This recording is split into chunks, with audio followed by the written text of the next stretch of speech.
Team RG, what it do? It's your boy Sinister.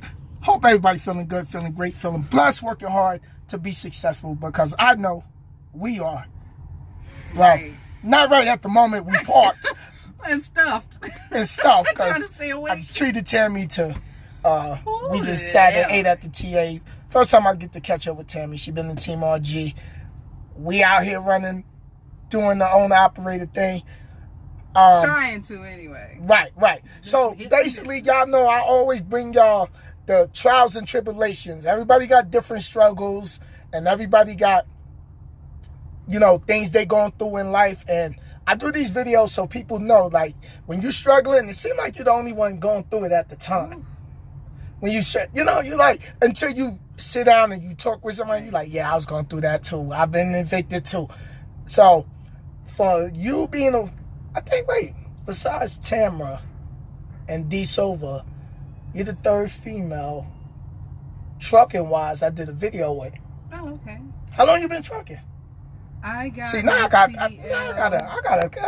Well, let me. I see. I don't know why I always get stuck on saying CDL, because before I got my Class A, I had my Class B, and I drove charter buses for like 3 years. I got my Class A in January of 2010 through Swift. Okay. So the very first company I worked for was Swift. 2010, paying me $0.25 mile, like that's supposed to excite me. Right. Man, $0.25 mile. $0.25 in 2010, y'all. You can't even make rent with $0.25 mile. And I had other bills. So anyway. Right. So being a female on the road, you know, because a lot of females is getting in the industry. A lot of females is actually better than better than the males. Yeah. From statistics. Well, I've had a lot of companies tell me that they try to get more female drivers in because, and I don't mean to make y'all sound bad, they say we are better drivers. Damn, we messing up, y'all. We're more conscientious drivers. Facts. You know, we're safer. Yeah. So it's like y'all just get out there and just haul and be gone. Right. I have many women that drove by me, and I'll look over, and they're like this. All right, they don't look left or right. They don't look left or right or nothing, and they be gone, and boogie, and I'm like, shit just blew my doors off. Man, I'm trying to blow everybody's doors off now. So, what were some of the trials and tribulations you went through just in trucking? Oh, Lord.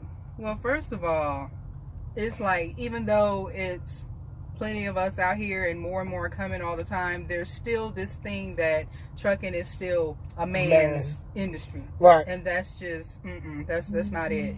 A lot of the trials and tribulations, the thing that got me the most is that they look at me and they say, oh, well, yeah, she's going to be a complainer because she's one of those pretty girls. She's not going to run. She's going to always be sitting somewhere. Right. But see, then they always come back to me, later and say, Tammie, you really surprised us because you get out there and you drive. Mm-hmm. You get the loads delivered on time. You don't complain about nothing. I'm like, look, I'm not new to this. I'm true to this. This is in my blood. New to this, true to this. I've tried to go back and work in an office after I got into transportation. And I swear to God, I was sitting there going crazy. I couldn't do it. Okay, I'm going to have to hit y'all back. Okay, but that's the life of a CEO right there. Whatever. So the first time I got into doing lease purchase, I did a lease purchase with Swift. Didn't know anything about it because I didn't do my homework first. Game, y'all. Take your notebooks. She's about to drop game. I did not do my homework first. I'm just looking at, okay, this will be my truck. Right. I can go home when I want to, do whatever I want to, take my truck wherever I want to go. They can't tell me nothing. I can turn down loads, whatever. That's all I was thinking. I wasn't thinking it's actually a business, and it really is. It's a business because you got to look out for everything. Like Sin has been saying, you got to look out for fuel costs. Your fuel is the biggest thing. Yeah. Fuel costs. You got to make sure your truck is in, perfect operational order because you don't want DOT pulling you over out there, because for us, for owner operators, we're responsible for everything. It's like the company is responsible for very little, but owner operators, the biggest hit is going to be on us because you know, we're looking at, you know, this is our livelihood. The trucking company's still going to be there. So, and so you got to make sure your tires are like they're supposed to be. I went through Tire Pass this morning at Love's, and my tires were actually perfect. I just had them to put a little more air in my tires because they were at 100 psi. I had them to put 10 more in there, and it's been rolling better. I haven't had to be as hard on the accelerator, as hard braking and all that. So I mean, but getting back to the lease Swift, that was my first experience with a Volvo 780 like I have now. I was paying almost $800 a week for that truck. Oof. But I wasn't getting the miles. I was chasing the miles. I've been chasing miles with this lease I'm so tired of that. I'm tired of that. And see, you know, I used to hear drivers in the past talk about percentage, but again, I didn't do my homework. You know, it's something I would hear in passing. Like, crazy. You ain't running for miles out here. But no, percentage is where it's at for me. I'm not going to say that for everybody. It's where it's at for me. Because if you're not getting the miles, you're not making the money. With percentage, you know up front what you're going to get. It's not like you're having to go 500 and 600 miles and sitting there trying to figure out, okay, well, is this per mile? And no, you know right up front. And this company that I'm at right now, Roadrunner, already I'm in the green. The last company. And you been here what, about a week now? Yeah, and I'm already in the green. Listen, already. I'm gonna have to make me a move. Tired of chasing miles, man. The last company. Sorry, Sam. The last. Oh no, I got. You know, I keep it on the low. Okay. You know, so no, everybody don't run over there. But the last company, like I put that status on the other day showing you my settlement for year to date, made $16,000. And if 2,000 of it made it to my hands, it just didn't. And you know, and I have nothing to show for it. Still got to pay taxes on it at the end of the year.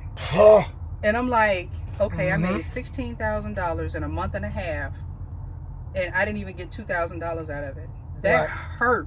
Oh my God, that hurt me so bad. I remember. I'm still struggling to pay bills, but I'm looking at $16,000. Do you know what I could have did with $16,000 in a month and a half? So I said, you know what? Enough of this. I've done this lease purchase thing enough to know when something is not. You called it at the beginning. Yeah, you called it. 2 weeks into that last company, I was ready to go. I was like, oh no, this ain't gonna work. I got to do something better, because I was a working poor person. I was a struggling working person.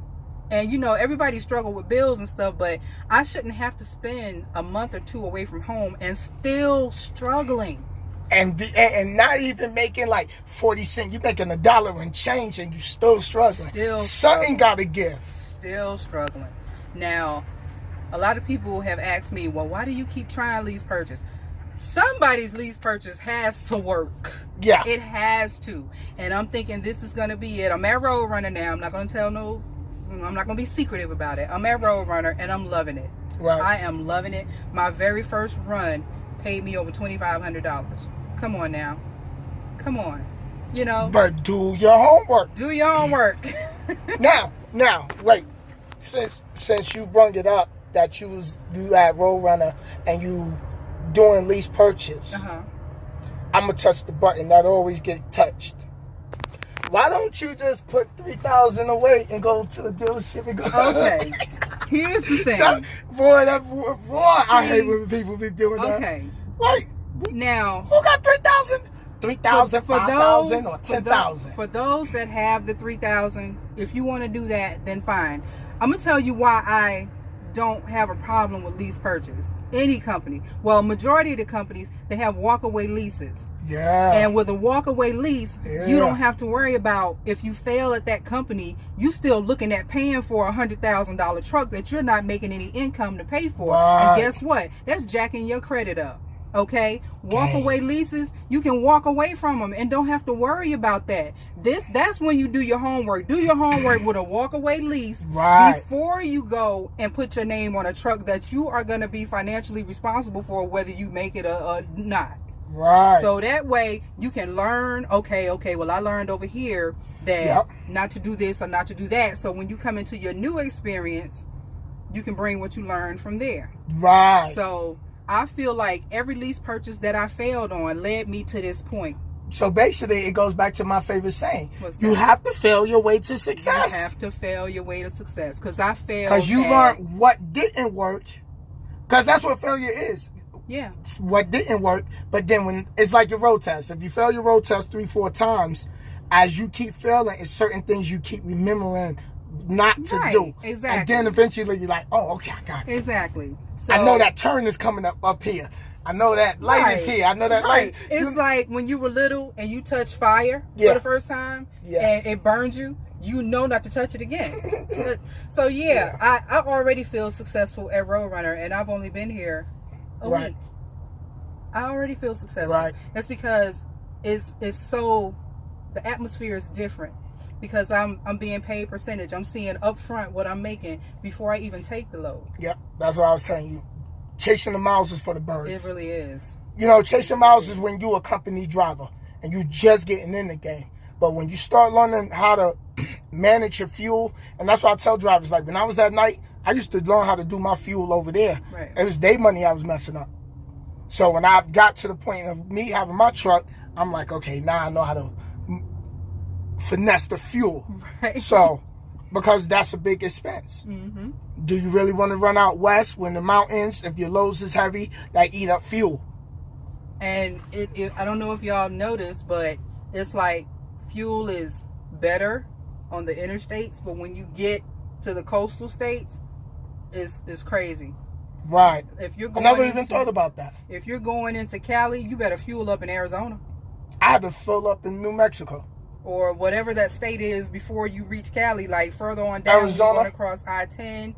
I-10 and I-40 is Arizona. You can fuel up if you're coming down I-15 in Nevada. Nevada, yeah. Fuel up there, because I'm telling you, California with the discount for who I'm running under was $2.82, and that's sky high. So I know fuel is about $3, and California fuel is always like $3 and some change. Now when I picked this load up yesterday in Ontario, I was down real low in fuel. I only got enough fuel in California to make it out of California. I didn't fill up. Right. So when I made it over to Arizona, that's when I filled up. I just bought enough to get out of there. Yeah, because Arizona's like $2.61 with my discount, $2.79. $2.69. I'm like, oh man, it's crazy. It's crazy in California. So, interim lease purchase, because I know a lot of people, they like, oh, well, I can go home more. It's way more money, but it's a lot more responsibility. You got to put a system together. Yeah, because your receipts. Before I even came here, I went and I talked to an accountant. So I already had my accountant in place. I already got information on where I'm going to do my business banking. So you got to have all of that in place. The accountant that I went to, she told me what and what not to do. She told me about the receipts to save, paying my taxes quarterly instead of waiting to do it all at once at the end of the year, because boy, that's going to be a boy. You're going to fall out and die when you look at that tax bill. Ooh. So if you do it quarterly, she said most drivers, when they do it quarterly, they actually get a refund at the end of the year. So she told me what all to do. So you got to have everything in place. Don't just think you just going to jump out here and you're looking at all this money. dollar and some change. Yeah. You're looking at these big checks coming in. You got to remember, you still got to pay taxes on that. And I'm freaking out now because I got to pay taxes on $16,000. And we got to get that ready for the next quarter. Yeah. What you said. So. Because the next quarter is going to be what? January to April? Yeah. So we gotta for what we didn't catch up on this year since we started it, like the middle of this year, we got to take care of this year next quarter. Right. So we know we got to run. So I've been saving my receipts all year. Yeah. I mean, even if I don't know whether or not it qualifies as a tax deduction, I Right. still kept the receipt because, you know, these tax people work miracles sometimes. Yeah. You could sit up and buy a piece of candy and they'll find a way to write it off. Mm-hmm. Oh, you was at a business lunch. Yeah. Okay. Yeah. Because I know ATBS, because that's who I got my accountant through. He told me, he was like, don't worry about keeping your food receipt because they give you $50.40 for per diem. Just keep how many days you out on the road. Right. So I was like, good. But wait till I bring that video, my food receipts. Boy, y'all gonna listen. I'm gonna do it later on. I'm gonna show y'all a whole month of, for all of you new drivers coming in the game, how much food, how much you would spend on fuel just eating at truck stops. Ooh.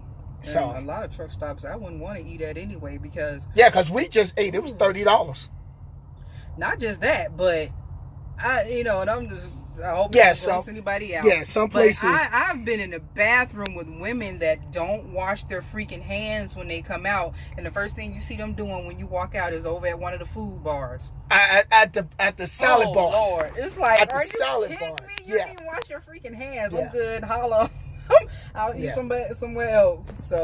So, but y'all, for all the ladies that's sitting home looking to get in the truck in, don't be scared. Don't be. It's, you know what makes you scared? Because you wondering, like, can I handle that big vehicle? We all been there. We all been there. We all had them trainers. We all had, my first trainer used to tell me, shut up. I'm like, yo, I'm about to really just put you out your own truck. Man. So you're going to hear the horror stories. You're going to hear, don't work here, don't go there, don't go here. But I'm going to tell you what happens when you listen to that. Because it taints your mind on your decision of where you're going. Oh, what's a good startup company saying? And I tell people, listen, get your experience. Right. You're not signing no NFL or basketball, NBA contract. Right. You just need your experience to learn how to operate the truck, back up, travel cross country, be safe, your inspections. Don't worry about what's a good startup company. Right. And then the people that want to do local work, you can't just come out of the driving school. And go local. They gonna want you to have OTR. You have to, because what you're not thinking about when you do local, that's close quarters. Turning and traffic, and they want to see that you've had experience out on the highway first, and then they'll bring you in local. But you got to get that experience out on the road first. You got to. But listen, we got to roll. She got to roll. We rolling. Y'all already know we now, don't y'all be running the road runner saying, well, Tammie said don't do that. Yeah. Road runner works for me. Right. So do your homework. Shout out to Ross. Shout out to Ross G. Oh yeah. My brother. And we just Team RG, we out here, we doing it, we making it happen. We all trying to get to the same destination. So that's right. Not everybody got $3,000, $5,000, or $10,000 to go to a dealership to get the truck. Right. So those who sit and, I don't recommend lease purchase, well, that's your opinion. Yeah, but at the end of the day, some of us ain't got no choice but to go that route. But at the end of the day, we all trying to head to the finish line so we can retire and live comfortable and take cruises and whatever else, and don't have to worry about the bills being backed up and the rent being backed up and the cell phone backed up and the cable backed up and your license off and then the marshals come. Because to be honest, trucking is not a job, it's a passion. You have to have a passion for it. You can't come in here and say, oh, I'm only here to do whatever. No, it's in my blood. I'm going to tell you right now. I don't want to do nothing else. What? I can't see myself doing nothing else. Because the music and the mountains and the scenery, like some people live their whole life in their city and never got out to see what we see. Right. Yes, we can't stop in every city, but y'all you market. Y'all don't pay attention to me. This is just me. The hair, the nails, the makeup. This is just me. Put your finger in. Put your hands in there. Look at that. That's just me. I gotta do it. Still trucking. So, ladies, don't think you gotta be out here looking all crazy because she just set the standard for y'all. So get your nizzles done. the lady trucker, because I put lady in front of everything. During football season, sorry, but I'm lady stealer. I'm a lady before anything else. So. All right, we got money to go make. All right. Y'all finish studying your CDL books. Pursue your goals and dreams. Don't let nobody tell you you can't accomplish anything, because we live in proof. Team RG. Later.